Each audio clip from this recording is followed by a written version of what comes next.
Well guys, welcome back to my channel. दोस्तों, आज हम इस वीडियो के अंदर हम बात करने वाले हैं कि अगर आप बिगिनर हैं म्यूचुअल फंड्स के अंदर और आप इन्वेस्टमेंट करना चाहते हैं कि मुझे भी पैसा इन्वेस्टमेंट करना है, एसआईपी स्टार्ट करनी है 1000 रुपये की या 500 रुपये से भी स्टार्टिंग करनी है, तो मुझे कुछ ऐसे म्यूचुअल फंड बता दीजिए जिससे कि हम उनके अंदर इन्वेस्टमेंट करके एक लॉन्ग टर्म के अंदर अच्छा खासा कॉर्पस या वेल्थ क्रिएट कर सकें।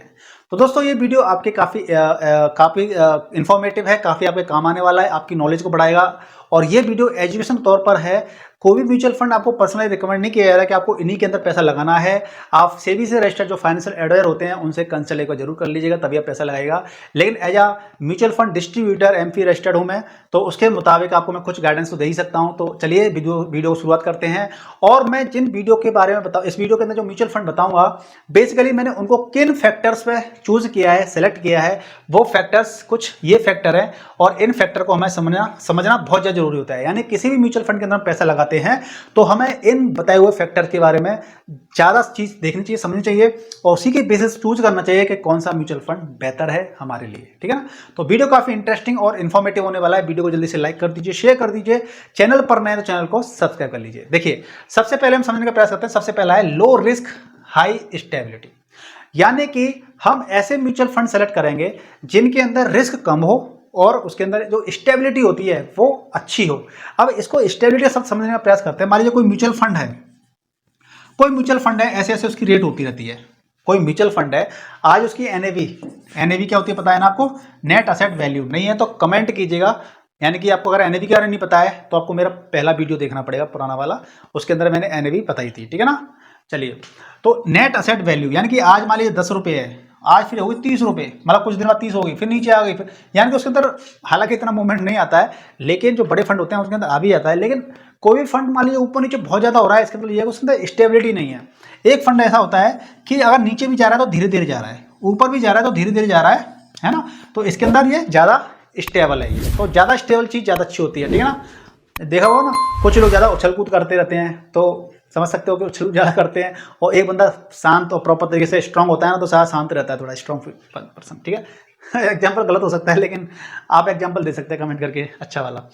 कंसिस्टेंस परफॉर्मेंस, जब आप जिस म्यूचुअल फंड को आप चूज करने वाले हैं उसकी जो परफॉर्मेंस होती है वो कंसिस्टेंट होनी चाहिए। ऐसा नहीं है कि कभी उसने 10% का रिटर्न दे दिया, कभी 20% का दे दिया, फिर कभी 8% का दे रहा है। लेकिन कुछ म्यूचुअल फंड होते हैं ऐसे होते हैं कि हर साल कॉन्स्टेंट तरीके से 13%, 12%, 15%, 14% का रिटर्न दे रहे हैं, यानी कि स्टेबल रिटर्न होनी चाहिए। अगला है good fund manager and AMC reputation. Fund manager her mutual fund को मैनेज करने के लिए, पूरे स्कूल को चलाने के लिए प्रिंसिपल होता है ना, नजर रखता है। इसी प्रकार से पूरे फंड को चलाने के लिए एक फंड मैनेजर होता है और उसी के सारे डिसीजन होते हैं कि इस फंड का पैसा मुझे किस किस कंपनी के अंदर लगाना है। तो म्यूचुअल फंड मैनेजर क्या है, उसकी एजुकेशन क्या है, वो कितने फंड मैनेज कर रहा है, इन सारे चीजों के बारे में हमें पता होना चाहिए। हमें रिसर्च करनी चाहिए कि इसके अंदर कितने पानी में ये आदमी है, यानी कि इसकी क्या औकात है, क्या है, मतलब इसके अंदर दम कितनी है इसके अंदर। एएमसी रेपुटेड होनी चाहिए। अब एएमसी क्या होती है? असेट मैनेजमेंट कंपनी, है ना। तो असेट मैनेजमेंट कंपनी जैसे कि आपकी एसबीआई है, एचडीएफसी बैंक की एएमसी है, एक्सिस बैंक की है, मोतीलाल ओसवाल है, निपॉन इंडिया, ये क्या है? एएमसी है। अब ये एसबीआई में लिख दिया, एसबीआई बैंक नहीं है, एसबीआई की एएमसी, यानी कि अलग से जो म्यूचुअल फंड संभालते हैं ना उनको एएमसी कहते हैं। तो अलग से एसबीआई की एएमसी है, तो ट्रस्टेबल होनी चाहिए। अच्छा, आप यहाँ पे देखेंगे तो कहेंगे अरे अच्छा ये वाली है, तो यार एसबीआई तो यार बड़ी तगड़ी बैंक है, बहुत बड़ी है, पूरा ग्रुप है, काफी बड़ा सरकारी है, तो ये तो रेपुटेशन होनी चाहिए। एक एएमसी होती है कि यार उसकी रेपो अच्छी नहीं होती है, ठीक है ना, तो रेपो को भी ध्यान रखना चाहिए थोड़ा सा में। अगला है एक्सपेंस रेशियो कम होना चाहिए। एक्सपेंस रेशियो का मतलब ये होता है कि आप जिस म्यूचुअल फंड के अंदर पैसा लगाने वाले हैं उसका एक्सपेंस रेशियो भी क्या होना चाहिए? कम होना चाहिए।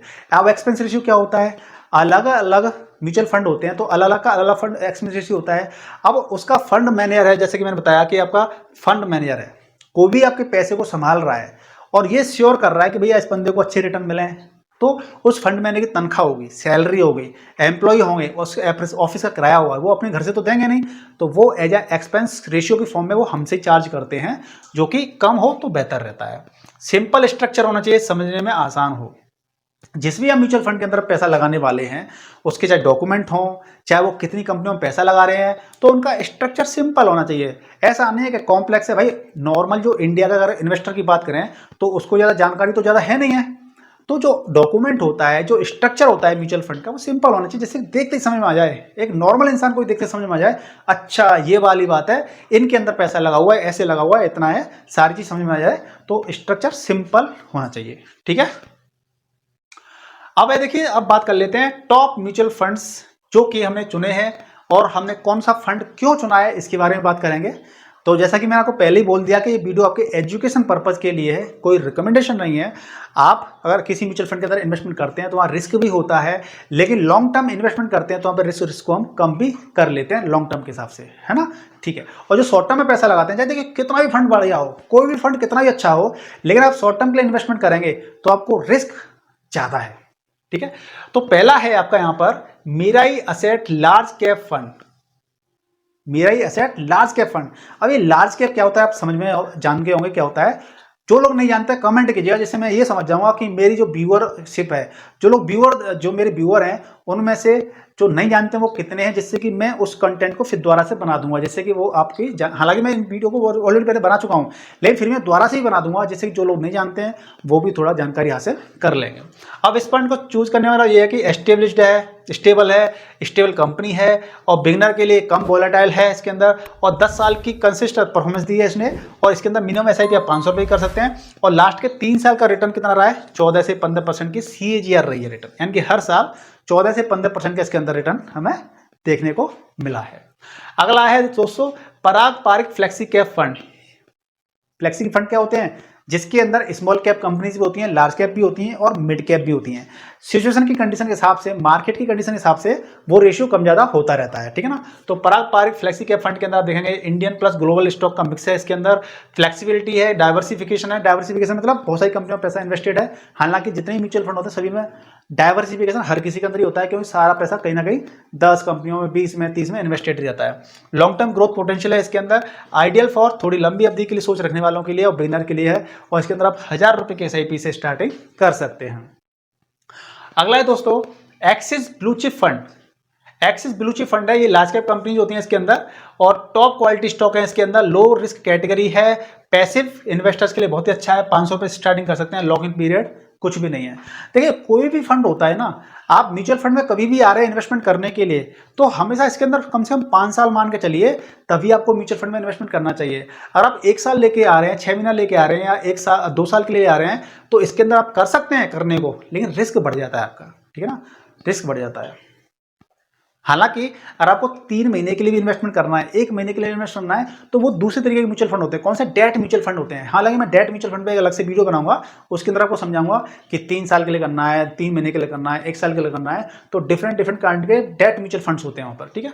चलिए अगला है दोस्तों कैनरा रेवेको इक्विटी हाइब्रिड फंड है। ये हाइब्रिड का मतलब क्या होता है, जिसके अंदर equity component plus debt component दोनों होते हैं, वो आपके हाइब्रिड फंड होते हैं।